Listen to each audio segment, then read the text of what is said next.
ব্যর্থ হলো প্রমোটার আর রোমার চক্রান্ত। নিজের ভুল বুঝতে পেরে ছুটিকে রায়বাড়িতে ফিরিয়ে আনলেন অভির বাবা।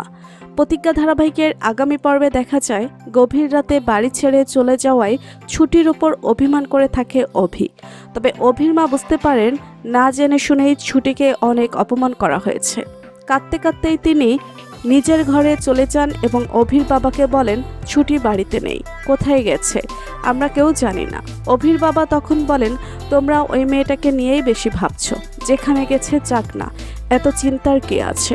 তখন অভির মা জবাব দেন সেটা তুমি বুঝবে না, আমি ছুটিকে খুব ভালো করেই চিনি। ছুটি প্রমোটার আর রোমাকে যতই কড়া কথা বলুক, না জেনে শুনে কখনো কিছু বলে না।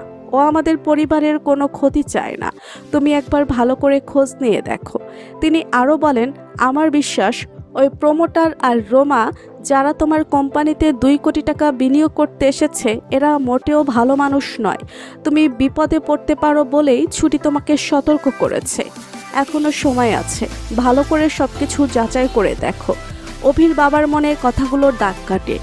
এরপর তিনি নিজের মতো করে খোঁজখবর নিতে শুরু করেন।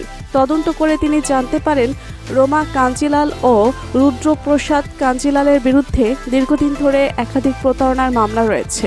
মানুষকে ঠকানো এবং কালো টাকার কারবারই তাদের মূল ব্যবসা।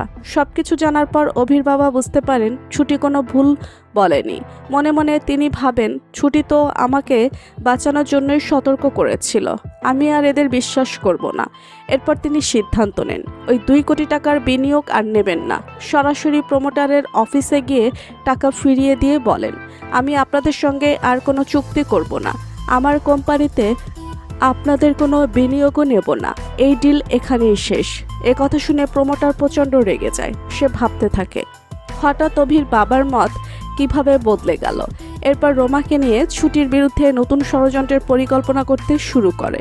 অন্যদিকে অভির বাবা জানতে পারেন যে অভিমান করে ছুটি সাবিত্রীদির বাড়িতে চলে গেছে, তাই তিনি নিজেই সেখানে যান। ছুটির সামনে গিয়ে হাত জোড় করে ক্ষমা চান এবং বলেন মা বাড়ি ফিরে চল, বাড়ির সবাই তোর জন্য অপেক্ষা করছে, তুই আমাদের বাড়ির লক্ষ্মী, আমি আমার লক্ষ্মীকে এভাবে কাঁদতে দিতে পারি না। এরপর তিনি ছুটিকে সঙ্গে নিয়ে রায়বাড়ির উদ্দেশ্যে রওনা হন। এদিকে অভি এখনো কিছুটা অভিমান করেই থাকে, কারণ কাউকে কিছু না বলেই ছুটি বাড়ি ছেড়ে চলে গিয়েছিল। ঠিক তখনই অভির বাবা ছুটিকে নিয়ে রায়বাড়িতে পৌঁছান। বাড়িতে ঢুকেই তিনি ঠাম্মিকে বলেন মা আমি ছুটিকে ফিরিয়ে নিয়ে এসেছি। ঠাম্মি রেগে গিয়ে বলেন কেন, ও তো চলে গিয়েছিল, ভালোই হয়েছে।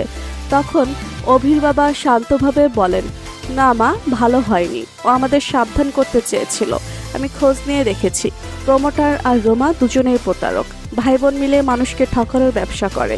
ছুটি যা বলেছিল সবই সত্যি, ওর কোনো দোষ নেই, বরং আমাদের ভালো চেয়ে সবকিছু বলেছিল। অভির বাবার মুখে পুরো সত্যিটা শুনে ঠাম্মি অবাক হয়ে যান।